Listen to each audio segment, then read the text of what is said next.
ababukela bakhona emakhaya ngiyabingela lapha endaweni yase-America, e-UK, eBotswana, Mozambique, Swaziland, South Africa.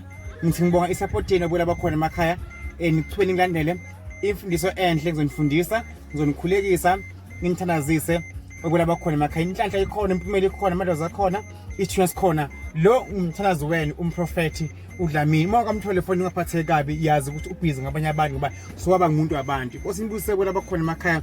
Ngilandele kakhulu. Namhlanje ngihamba ngayo lensimbi, ngihamba ngaso lesilwane. Namhlanje ngihamba ngomshini. Namhlanje ngihamba nge-Mercedes Benz E270 diesel. Akusikwa nemali, kwaba nje inhlanhla namadlozi ukuthi angithande ukuthi nami ngithiwe ngihamba ngesimbi engaka ngoba ningibona umzimba nje omncane.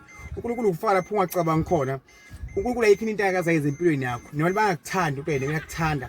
Noma abantu afford ukuba nemali yena uyakunikeza imali. Indlela uNkulunkulu aziyo ukuthi nizophila ngayo. Njengami nje ngibona ukuthi njengoba mfana wami ungasebenzi namhlanje manje sakhe umsebenzi bayisotsha bayini nona lo wena ngizokunika uMercedes Benz. Ufana nabantu abasebenza abantu abaphambili bakhona manje abahlele emakhaya banemali but bakwazi ukuhamba le moto le. Nami ngoba inhlanhla hayi ngoba nginemali. Inkosi inibusise babukela bakhona emakhaya. Ngithanda kakhulu namhlanje udokotela wenu umthandazi uthi ngiphuphe kahle, ngithandaze, ngingahle amasiko. Inkosi inibusise, ngiyabonga.